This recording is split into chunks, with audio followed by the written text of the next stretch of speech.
কি আশ্চর্য! এমন ম্যাচও যে জেতা যায়, ইংল্যান্ড এবং অস্ট্রেলিয়ার এই ম্যাচটি না দেখলে কোনোভাবে সেটা বিশ্বাসযোগ্য হবে না। আজকে এক ইতিহাস তৈরি করলো ইংল্যান্ড, এবং তারা দীর্ঘ 14 বছর পর অস্ট্রেলিয়ার মাটিতে কোনো টেস্ট ম্যাচ জিতল অস্ট্রেলিয়ার বিপক্ষে। 18 ম্যাচ জয়ের পরও ইংলিশরা তিক্ত অভিজ্ঞতার মধ্যে ছিল। 2011 সালে জানুয়ারির পর অস্ট্রেলিয়ার মাটিতে টেস্ট কোনোভাবেই জিততে পারছিল না ইংল্যান্ড। অবশেষে সেই দীর্ঘ অপেক্ষার শেষ হয়েছে। মেলবোর্নে চলমান অ্যাশেজের চতুর্থ টেস্টে বেন স্টোকসের নেতৃত্বাধীন ইংল্যান্ড দল জয় তুলে নিয়েছে।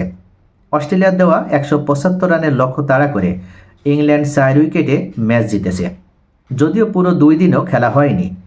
মেলবোর্ন ক্রিকেট গ্রাউন্ডে 4 ইনিংসে 2 দল মিলিয়ে মাত্র 852 বল খেলা হয়েছে।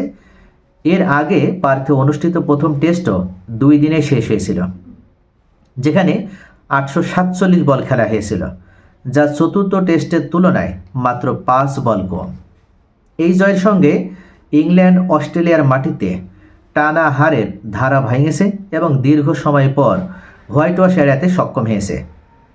এর আগে 2013-14 মৌসুমে 5-0 ব্যবধানে, 2017-18 সেশনে বা সালে 4-0 ব্যবধানে এবং 2021-22 সিজনে অ্যাশেজে ইংল্যান্ডকে হোয়াইট ওয়াশ করেছিল অস্ট্রেলিয়া। তবে এবার এই 25-26 সালে এসে এই অ্যাশেজে আর ইংল্যান্ড অস্ট্রেলিয়ার কাছে হোয়াইট ওয়াশ হওয়ার লজ্জা পাচ্ছে না, এটা নিশ্চিত হয়ে গেল। কেননা ইতোমধ্যে পরপর 3টা ম্যাচ জিতে অস্ট্রেলিয়ার সিরিজ জয় নিশ্চিত হয়েছিল। তবে চতুর্থ টেস্টে এসে ইংল্যান্ড জিতলেও এখন এই মুহূর্তে 3-1 ব্যবধানে অস্ট্রেলিয়া ইংল্যান্ড থেকে এগিয়ে থাকলো। যদিও পঞ্চম টেস্টে অস্ট্রেলিয়া জিতলেও ইংল্যান্ড আপাতত হোয়াইট ওয়াশের লজ্জা এড়াতে পেরেছে। এটা তারা দীর্ঘ 18 বছর পর এই লজ্জাটা তারা এড়াতে পারল।